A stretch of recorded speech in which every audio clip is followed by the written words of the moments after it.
Sidetrack episode 60, talking about the Bible with Bart Ehrman.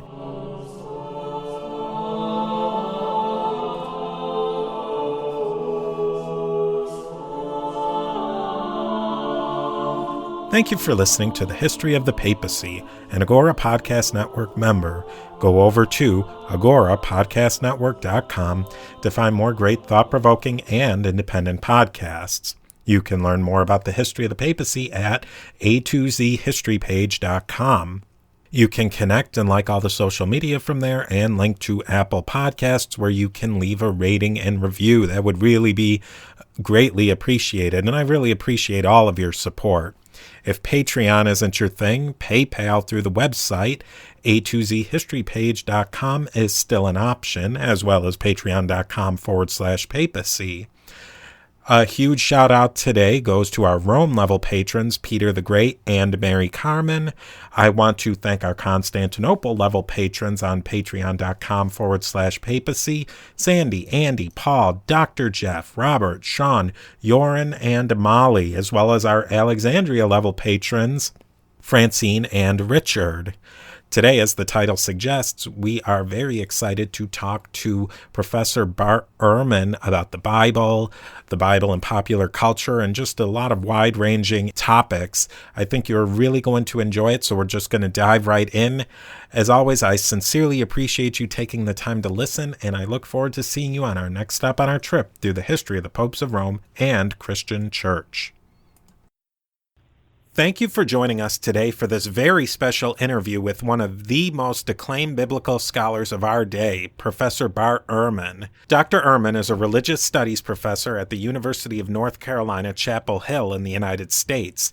He is the author or editor of over 30 books, including the soon-to-be-released book, The Triumph of Christianity, How a Forbidden Religion Swept the World. He is also the author of the book Lost Christianities, which I read from cover to cover several times over. We are going to have a wide-ranging conversation on the rise of Christianity, the Bible and Christianity in popular culture. Dr. Ehrman has appeared on the History Channel, BBC, Jon Stewart Show, I mean, you name it. It is, I'm just incredibly humbled to have you on the show. Thank you so much for joining us today. Yeah, thanks for having me. It's my pleasure. Now, can you maybe give us a little bit about your background and your areas of academic interest? You're right. You want my academic background. So I did my graduate work at Princeton Theological Seminary. Did both a Master's of Divinity and a PhD there. I went to Princeton because I was interested in studying the Greek manuscripts of the New Testament. And the world expert in that topic was a man named Bruce Metzger, who taught at Princeton Theological Seminary. And so I had no other particular interest in going to Princeton Seminary other than this fellow taught there. And so I went there and did a master's thesis with him, and then did my PhD there. And the field I worked on was the study of the Greek manuscripts of the New Testament, the technical field of textual criticism.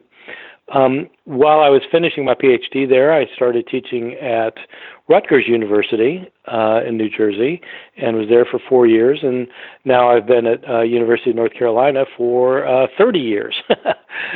Yeah, so that's the rough academic background. And so you got interested in the Bible through the Greek manuscripts. What drew you towards those? Well, actually, I got interested in the Bible because of my personal religious commitments back when I was a mid-teenager. And I had a born-again experience in high school and decided I wanted to know more about the Bible. And so my initial college experience was actually at a fundamentalist Bible school, Moody Bible Institute.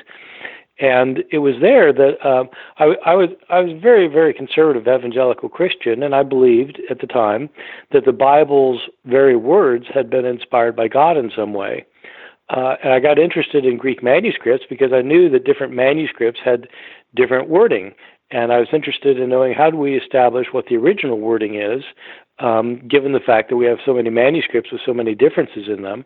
And for me, the original interest in Greek manuscripts was because of my personal religious beliefs. Do you think that the Bible as a literary document is something that's worthy of study for people who are maybe not even religious?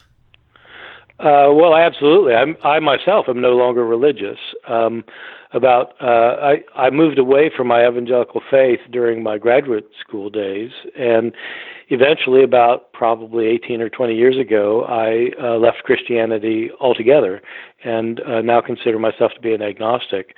But I still think that the Bible is the most fantastic book, and it's what I spend my life reading and writing and thinking and teaching about. What do you think for somebody who's a complete novice? Where should they jump into the Bible? I would say probably I would start in on one of the Gospels, maybe like the Gospel of Mark, which is the shortest of the Gospels, and it gives a succinct account of Jesus' life and death. And so if I had to pick one place to start, probably somewhere like that. Let's talk a little bit about this new book of yours that's soon to be released, The Triumph of Christianity. This is a really fascinating subject because the premise of the book is that this really small cult in the Roman Empire becomes the religion of the empire in a very short amount of time. What made you get thinking about this subject? Well, I've thought about it for a very long time, and for many years, I wanted to write this book, but I thought, the topic is so big. I mean, it deals with so many different things that I thought it would be really complicated, and it turns out it was. But I've tried to make it simple so anybody can follow along the plot. And what's driving the plot is the fact that Christianity, from a strictly historical point of view, Christianity has been the most important force in the history of Western civilization for the last 1,700 years. I think you can make that argument that not just religiously, but politically and socially and culturally, Christianity has had a massive influence on the history of the West. And my question is, how did that happen? If the New Testament is right, which in this case I think it has to be right, that immediately after Jesus' death there were something like 10 or 11 men who came to believe in his death and resurrection, and a handful of women, unnamed women, mostly unnamed, except for like Mary Magdalene. So suppose there are about 20 people. These are lower class, illiterate day laborers from a remote part of the Roman Empire. How is it that within 300 years there are 3 million Christians in the world, and then 100 years later there are 30 million Christians in the world? So my question in the book is, how do you get from 20 people like that to 30 million? And so, so I think it's a really interesting question. And historically, in terms of Western civilization, there aren't too many questions that could be more important. You get into the beginning of the book that religion of the paganism, quote unquote paganism, was really, it was a lot of different ideas that were mostly located in a place, that even Judaism was a religion of a place. Is that an accurate way to state what the religious situation of the Roman Empire was at that time? Yeah, when people talk about the various religions of the Roman Empire, they group them all together and call them paganism. Paganism really refers to any religion that's not monotheistic, and so any of the polytheistic religions of antiquity. And one of the big questions I wrestle with in the book is whether it's fair to lump together the entire, 93% of the entire empire, and call it one thing, paganism, meaning not Jewish and not Christian.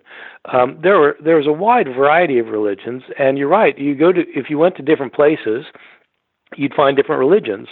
At the same time, these various religions, hundreds of them, thousands of them throughout the empire, had some things in common. And so what I try to do in the book is to explain what it is these various pagan religions had in common, and what it is about these that made them both like and very much unlike what came about with the advent of Christianity. Maybe you can explain just a few of the common threads that were with this 93% of paganism. Yeah. Well, the one thing they all have in common is they believe in many gods, and so they're polytheistic. There were different gods in different places. Sometimes lots of different places shared gods. They had the same gods, and those would include, for example, the gods that we know about from Greek and Roman mythology. So that in Roman mythology, you have the king of the gods Jupiter and his wife Juno, and you have the god of war Mars and the goddess of love Venus. So you get those great gods, but then you also get gods over various cities, and you get gods that are of each family has its own gods. And you have gods who are over major areas. So you have every forest has a god, and every mountain has a god, and every river and stream has a god. And you have gods for all sorts of functions, for childbirth, and for the crops to grow, and for the weather, and for victory in war. And so there are thousands of gods everywhere. And so that, everybody agrees that in the ancient world, except for the pagans and except for the Christians and the Jews, everyone agrees that you have these many gods. And so that's sort of the first thing. The polytheism itself is distinctive. One other thing that's distinctive that makes these various religions different from what emerged with Christianity is that all of them believed that the way the gods were to be worshipped was not by believing the right things about them, thinking the right things about them, or behaving in the proper ways. So what we think of as doctrines and ethics were not really so much concern of these Roman religions. What they were really concerned about was performing the proper cultic acts in order to satisfy the gods. In other words, to do the practices that the gods anticipated, and the two main practices were making offerings to the gods, such as animal sacrifices, and saying prayers to the gods. And somebody who did that, who was religious and performed the proper offerings and said the proper prayers, could expect that God would provide for them and give them the things that they couldn't provide for themselves, whether it was health or the crops to grow, or for the rain to come, or for the girl next door to fall in love with you. Whatever it is you needed, the gods could provide. The Judaism of the first century BCE is kind of the link between that paganism and the Christianity, because that Judaism of that time had some of the elements that you talked about. How did Christianity fit into the Judaism of the time? I mean, it was a sect of Judaism. Did Judaism lend some things to Christianity that they were able to use to become this major religious force? Yeah, so when I said that 93% of the empire was pagan, the other 7% was Jewish, right before Christianity came about, and even after Christianity was around for a long time, there are a lot more Jews than Christians. And Jews, unlike pagans, thought that there's only one God to be worshipped.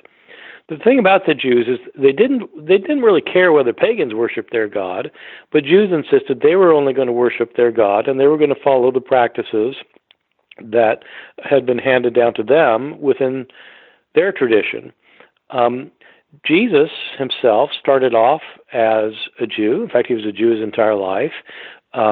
He followed Jewish practices, and he worshipped the Jewish God, and he accepted the Jewish scriptures, and he became a teacher of those Jewish scriptures, and he taught his followers his interpretation of those scriptures. And so his followers were all Jewish to begin with. And Christianity, I would agree with you that it started out as a sect within Judaism. It was a kind of Judaism. Even after Jesus' death, when his disciples thought that he got raised from the dead, they didn't think that they were starting a new religion. They thought that they had the true interpretation of what Judaism really was all about, and it wasn't until sometime later that some Christians started thinking, in fact, that the former pagans could join the Christian movement as well without becoming Jews, and that's when Christianity then became its own thing. And one of the key figures, who was one of the people who linked that was Paul of Tarsus. Can you tell us a little bit about him and maybe what role he played in this situation? Yeah, I would argue that he played a really key role in this particular way. I don't think that Paul invented Christianity or that he founded Christianity, as some people say, but I think he certainly was instrumental in making Christianity what it became.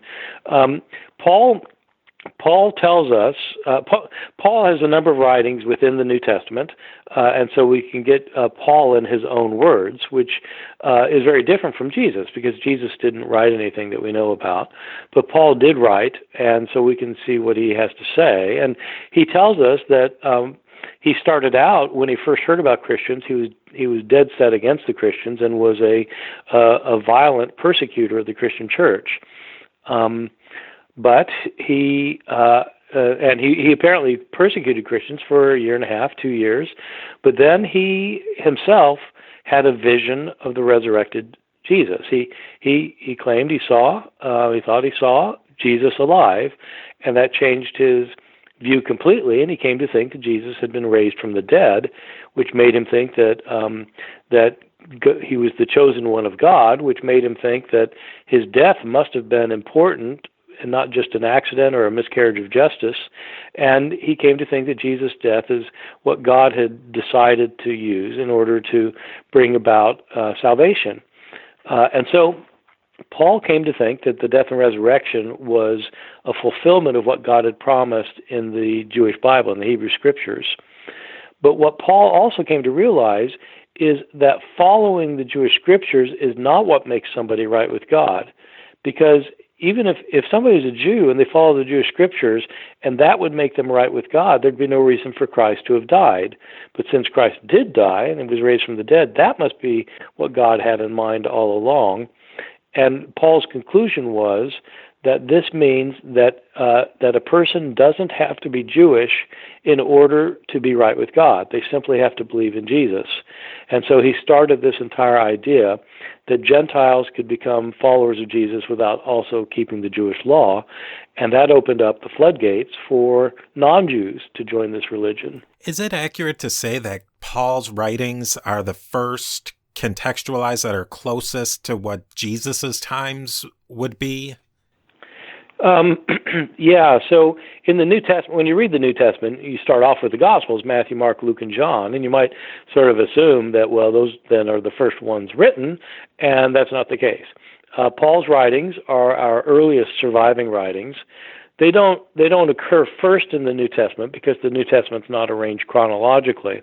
It made better sense to the people organizing the New Testament to start with the life of Jesus, and that's in Matthew, Mark, Luke, and John. But the letters of Paul were actually written earlier, and so they are our earliest Christian writings of any kind. And he started writing his letters about 20 years after Jesus' death. It's interesting to me. This is one of the most fascinating parts is how do scholars timestamp something like a Pauline letter? Yeah, it's not easy. So it's a very technical area that people spend their whole entire lives trying to figure out the chronology of Paul's life in relationship to these letters. The short answer is the way it's done is there are places in Paul's letters where he'll say things like, 3 years later, I did this. 17 years later, I did that. And if you line them all up, and you have a pretty good idea when Jesus died, which is sometime around the year 30 of the Common Era. So it might have been 29 of the Common Era, it might have been 33, but it's right in there sometime. If you've got that in mind, and you add up these years for Paul, then you can get kind of a rough chronology. And there are some of Paul's letters where he refers to earlier letters that we seem to have. And so you can arrange the letters in some kind of chronological sequence. And it all works out that Paul probably converted around the year, if Jesus died in the year 30, Paul converted around the year 33. And his death is traditionally put in the year 64. So he would have had about a 30-year ministry trying to convert Gentiles to become followers of Jesus. I'd like to get back to Paul's letters, but maybe end run them just a little bit. We have some dating of the Gospels and of when they were released, but would they have been published on such a date, or were they revised works that were being released over a span? Because, I mean, they didn't go to a publisher. Okay, this is when we're coming out with the book, like a book would be now. Right. How can we get a date on those? Yeah, it's really hard, and there's there are a couple things that people take into account when trying to date the Gospels. The first thing to point out is the Gospels don't tell us when they were written, and they don't tell us who their authors are. So we call them Matthew, Mark, Luke, and John because traditionally that's who was ascribed the authorship, but we really don't know who the authors were. We do know that they were originally written in Greek, even though Jesus' native language was Aramaic. The language of Palestine, Israel at the time, was Aramaic. These books are written by highly educated Greek-speaking Christians, and so they appear to be somewhat later from the time of Jesus. The way you date things, there are two kind of major things you look for. You look for whether there are any references to historical events in the text. If you can see an allusion to a historical event, then obviously the book was written after that event. The other thing you look for are other authors later that you can date who quote the book. And so if you get quotations of a book, then obviously the book was written before that. In the judgment of most scholars, the Gospels appear to refer to the destruction of the Jerusalem temple. That happened in the year 70. And so it's usually thought that the Gospels are written around 70 or somewhat later. They appear to be quoted sometimes, in some cases, in second century authors. Around the year 120 or so, and so the rough window is between 70 and 120, and there are reasons for thinking that probably Mark was the first gospel written sometime around the year 70. Matthew and Luke appear to have used Mark for many of their stories, and they're usually dated to 80 or 85 of the Common Era, and then John is usually thought to be the last gospel written around 90 or 95. Were these distributed as a finished piece? Do we have any record of rough drafts of them? Right. This is the thing, as you're saying. I mean, it's not like you set a publication date of February 13th and say that's when I'm going to publish my gospel, because they didn't have the book industry that we have today. In the ancient world, what it meant to publish a book was that you would release it to somebody else to read and copy. That was considered publication. An author would often write a book or a treatise or an essay or even a letter and would circulate it among friends to get suggestions, and then based on suggestions would edit it and then would release it, would send it out to put into circulation among anybody who wanted to read it.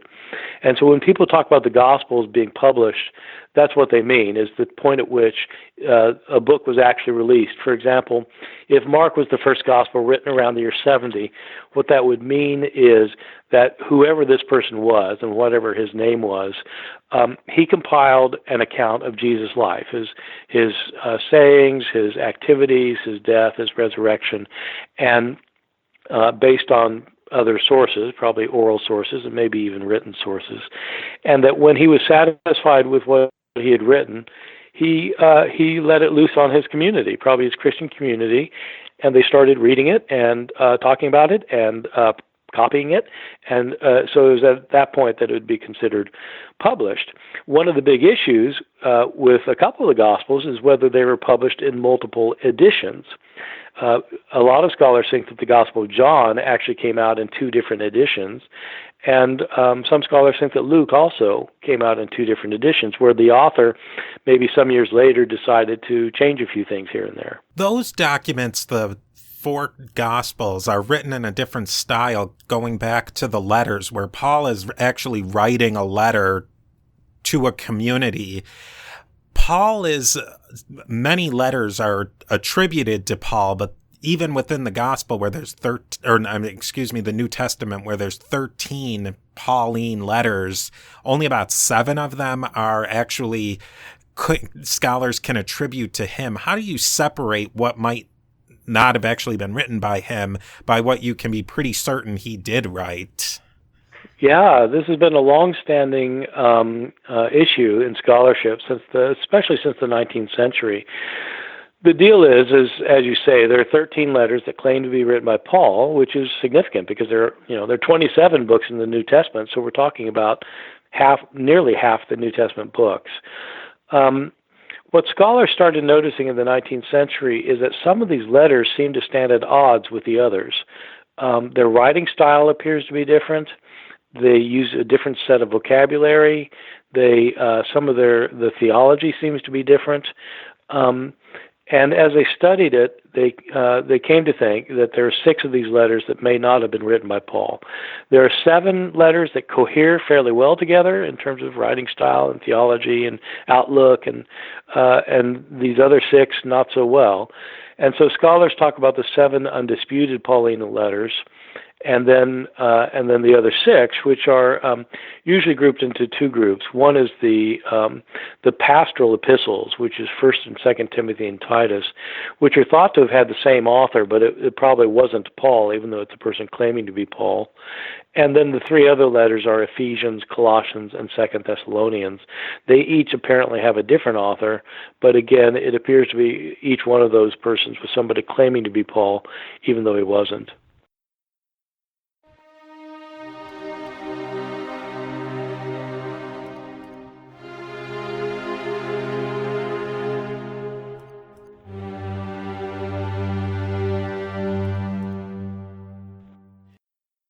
I've heard in some circles, and I don't know if this is apologetics or not, that it wasn't necessarily they are forgeries, but they were kind of forgeries with the best of intentions, that they were writing like how they thought Paul would write.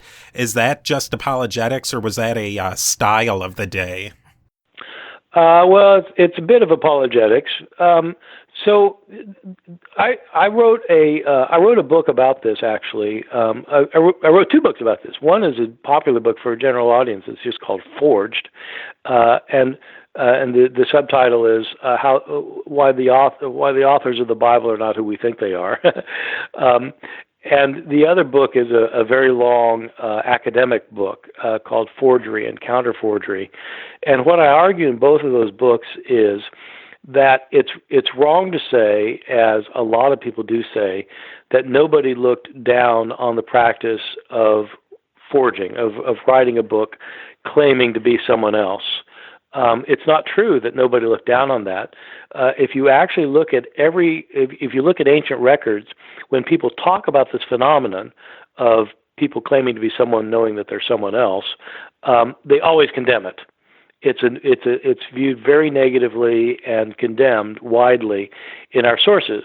Christian sources, Jewish sources, Greek sources, Roman sources, they all condemn this practice. On the other hand, a lot of people who were doing this practice in early Christianity, they may well have had good intentions, even though they would have been called liars by other people. They may have thought, well, Paul's not here, and if he were here, this is what he would have said. And so the thing is that they don't think anybody's going to listen to them, because who are they? And so what they do is they write a letter claiming to be Paul, knowing that they're not Paul, as a way of getting people to read their account of what Paul would have said. And so the ancient people who talk about this practice would have called it duplicitous and lying. But sometimes people think that the ends justify the means. And there's certainly a tradition in early Christianity that said it's okay to lie in some circumstances. And these authors may have felt that way. Were these letters, was the basic content of them in line with Paul? I kind of think of the author from the 2000s and earlier, Michael Crichton, where he seems to come out, even though he died about a dozen years ago, a new book by him comes out just about every 2 years. Were they basically using Paul's notes, or were they coming up with just fresh material in these letters? Well, one of the reasons we're thinking Paul didn't write these books is because there are places where they very seriously depart from what Paul had to say. Not just that they're different, but they're actually contradictory to what Paul had to say. And so I think what people don't realize is that there were a lot of people writing in Paul's name, and only 6 of these books got into the New Testament. But there were people who took opposite points of view who wrote in Paul's name, claiming to be representing Paul. And so it's not that these people in the New Testament got Paul right and everybody else got Paul wrong. It's that the theology that develops in early Christianity found some writings to be more compatible with this later theology than other writings. And so everybody, it's the sort of thing where everybody's doing it, and everybody's accusing the other person of doing it when they're doing it themselves. So we've established that Paul was a potent force in early Christianity. What was moving Christianity forward through the 100s and the 200s and the 300s in this movement towards becoming a dominant religion in the Roman Empire? Was it fait accompli at that time, or were there some things happening along the way? It wasn't at all a fait accompli. And you might think if you go from 20 people to 3 million people in 300 years, you've got to have some mass conversions going on. There need to be like these Billy Graham rallies where thousands of people come forward. I mean, how else is it going to happen? What I argue in my book is that it doesn't have to be that way. There was a sociologist of religion some years ago who wrote a book about this topic. Rodney Stark wrote a book called The Rise of Christianity. Stark is not a historian of ancient Christianity or of the ancient world, and his book actually didn't get received very well by biblical scholars or by scholars of early Christianity because there are a lot of problems with it. But the one thing about him is that he's a sociologist, and nobody can crunch numbers better than a sociologist. And so what he knows how to figure population growth. And so what he did is he did something that nobody had ever tried before, which is he crunched the numbers. And he asked, how do you get from a small number early on to 5 or 6 million 300 years later? And what he shows is that you don't need to have massive conversions, and you don't need to have a miracle. All you really need is steady growth. And in his book, he argues that what you need is for the Christian church to grow at a rate of 40% every decade. In other words, if this year you've got 100 Christians, in 10 years from now you need 140 Christians, which means basically you need to convert 3 or 4 people a year. The 100 of you need to convert 3 or 4 a year. So what I do in my book is I show why his Stark's numbers are problematic in a lot of ways, but I show why the basic idea is right, and I tweak the numbers and I come up with, they're fairly comparable numbers actually, because it's absolutely right that what happens is you can, if there are 100 of you and you convert, say 3 or 4 people this year. If it's 1,000 of you, then that 3 or 4 people is 30 or 40 people this year. If it's 10,000, then it's 300 or 400 of you a year, and you just keep going up like that. When you got 1 million people, and if you're converting, say 3%, well, okay, yeah. So 3% of 1 million is 30,000 people in 1 year. So then, at the same rate of growth, you're converting 30 or 40,000 people every year, and you do. So it's an exponential curve. And so what I show in this book is that early on, Christians are a very, very, very tiny little minority that nobody's ever heard of, and that's true even by the year 100. We sometimes think that Christianity 100 is starting to make a big impact on the Roman Empire. If you actually crunch the numbers, they're probably less than 1/60th of 1% of the empire at that point. And so most people have never even heard of them. But you keep going at that rate of growth, and when you get to about the year 300, you're up to 3 million people. And so it's a highly significant number. I read the Stark book too, and one of his ideas was that during some of the plagues, Christians were more apt to take care of their own. So they were actually able to, survive. They were able to raise their survival rate a couple of ticks over the pagan population. Do you think that that's one of the problematic areas, or do you think there is something to that? No, I think it's highly problematic, and I talk about it in the book. So Stark does say this, and his evidence that Christians took care of the sick and that pagans did not is that that's what the early Christians said. In other words, Christians said, those pagans, they just let their family members die. We, on the other hand, nurse ours, and so, we're far superior ethically to those pagans. And the thing is, most historians don't take sources that brag about themselves at face value. You usually have to kind of look to see whether there's actually evidence of it. So apart from the fact that he uncritically treats the sources is a problem that the sources themselves point out that he neglects to mention, which is this. If the Christians were taking care of their sick more than pagans were, that means they were around infected people more often than pagans were, which means they would be infected more often than pagans were. And so the Christian sources that actually talk about this lament the fact that Christians take care of their sick and then they get sick and die, and that everybody's dying among these Christians because they're taking care of one another more. So it doesn't look like this would actually increase the number of Christians. It looks like it would decrease the number. Well, I'm going to stop myself now because I could talk about these topics all day long, and you got to go read this book, and there will be links to where we can find your new book in the show notes. Depending on when you listen to this show, the book may have been released, but definitely go onto your preferred book place and order this book. Now, I thought we might switch gears just a little bit because almost everybody who's into the Bible has noticed that there's a lot of movies out there on the Bible and a lot of popular media, and some of it's pretty good and some of it's pretty bad. Do you have some popular media Bible material that you think is maybe better than others? Right. So I'm not a huge expert on the Bible and popular media, but I actually do teach a course at UNC where I teach a course for first-year students that I'm teaching this semester that's called Jesus in Scholarship and Film. And so this class is interested in how Jesus is portrayed.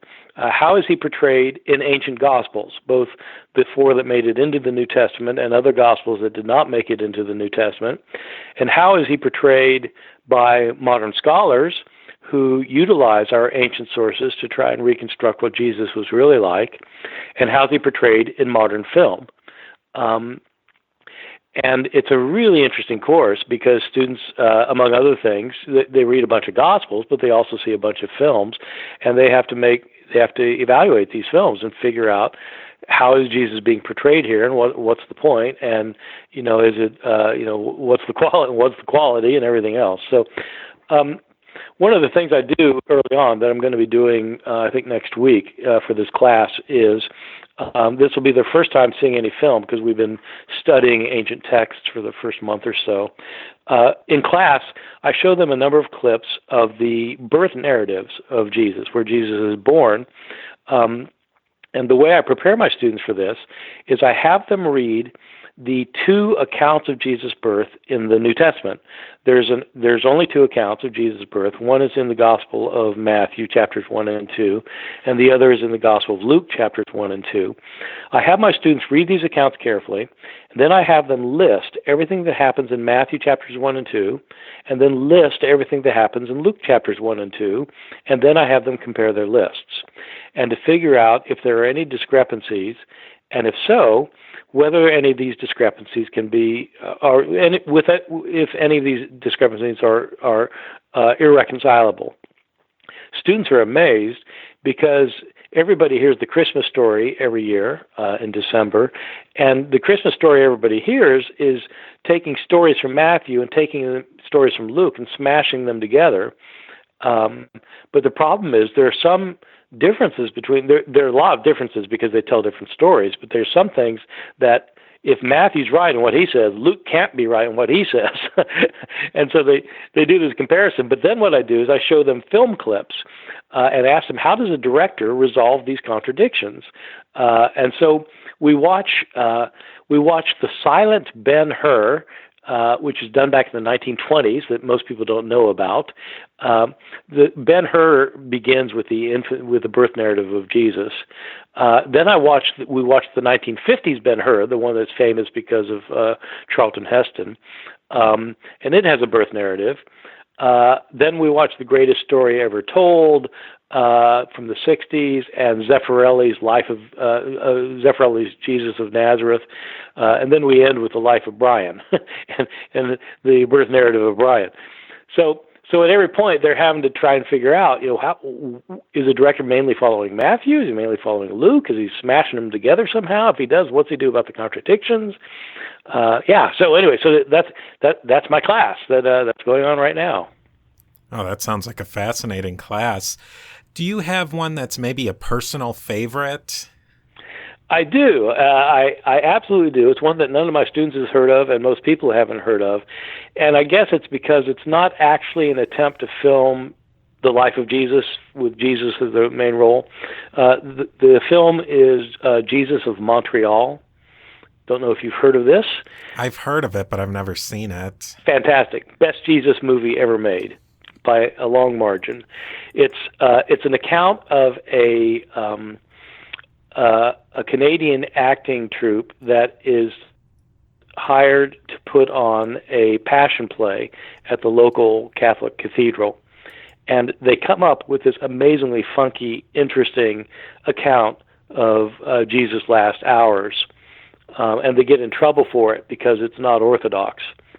But the way the film works is the lives of the characters begin to reflect the account of Jesus' passion. And so it's a play within a play kind of thing. It is brilliantly done. Really, really interesting. Yeah, that does sound really good. Do you think does a movie stick out to you that just really mangles the story in a really bad way?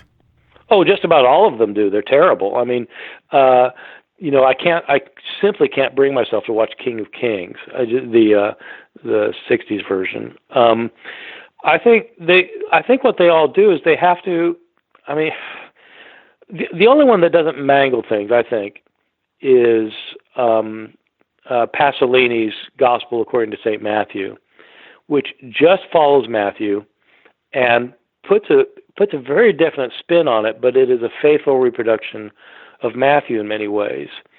In terms of films that I like, I think probably all in all, I like Zeffirelli's Jesus of Nazareth the best, which was one of the very, very early miniseries on TV, which has absolutely the best Jesus on film, who's Robert Powell, British actor, who has these blue eyes that'll look right through you. Fantastic. If you could plug into a movie producer and have a biblical-based movie made exactly to your qualifications, what would you like to see made? Well, I'm just surprised that no one has ever made a movie that portrays Jesus the way that the majority of scholars have argued Jesus was like the majority of scholars over the last 100 years. Since Albert Schweitzer wrote his book, The Quest of the Historical Jesus, probably the vast majority of scholars in North America and Europe have maintained that in some sense Jesus is best understood as an apocalypticist whose major emphasis was that the end of the age was coming soon, that God was soon going to intervene in this world to destroy the forces of evil and set up a good kingdom on earth, and that Jesus' disciples were going to be alive to see this cataclysmic end of history. That's what Schweitzer argued. That's what the majority of people have thought ever since. But there's no movie that portrays Jesus as being a rigorously apocalyptic prophet. And I think it'd be fascinating because it's not what people expect, but it's the one that's probably historically accurate. I think they should do that one. One thing that I've always wondered is, there's not a lot of Jesus's childhood and teenage years. If I'm not mistaken, aren't most of the accounts he's born and then he's 33 and beginning his ministry? Is there even very much about what happens in between in any of the canonical sources? There's only one story. So you have his birth, and then you're right. In Matthew and Luke, where you have his birth, it flips right to his baptism when he's older, an adult. And in Mark and Luke, there's no birth; he just shows up as an adult. There's only one story. It's in the Gospel of Luke. It's that famous story of when he was a 12-year-old in the temple, talking to the Jewish legal scholars, and so we're completely in the dark about his life before he shows up to be baptized. There are some Gospels not in the New Testament, though, that do take up this theme, and they're fascinating. The favorite one is called the Infancy Gospel of Thomas, which portrays Jesus as a 5-year-old. Starts off with it tells stories of him from the ages of 5 to 12, and it's one of the reasons it's fascinating is because Jesus, as a 5-year-old, has all the powers that would be his as the Son of God. So he has all the supernatural power, but he's just a 5-year-old, and so he doesn't have any maturity. And so he uses his powers to do things that you wouldn't expect Jesus to be doing. But he's just a kid, and so when his playmates get on his nerves, he just withers them on the spot. Or when his teachers get upset with him and smack him upside the head, he zaps them, and so with a word. And so, but then he ends up kind of getting a hold of his power and using his power for the good, and so it's a terrific little book that's of course didn't have much of a chance of making it into the New Testament. What is the scholarly thought on why those years get cut out or why they're not reported? I think the early Christians were really just interested in the miraculous life and death and resurrection of Jesus, and the tradition was that he was an unknown person who came from a small town, Nazareth, little tiny little hamlet.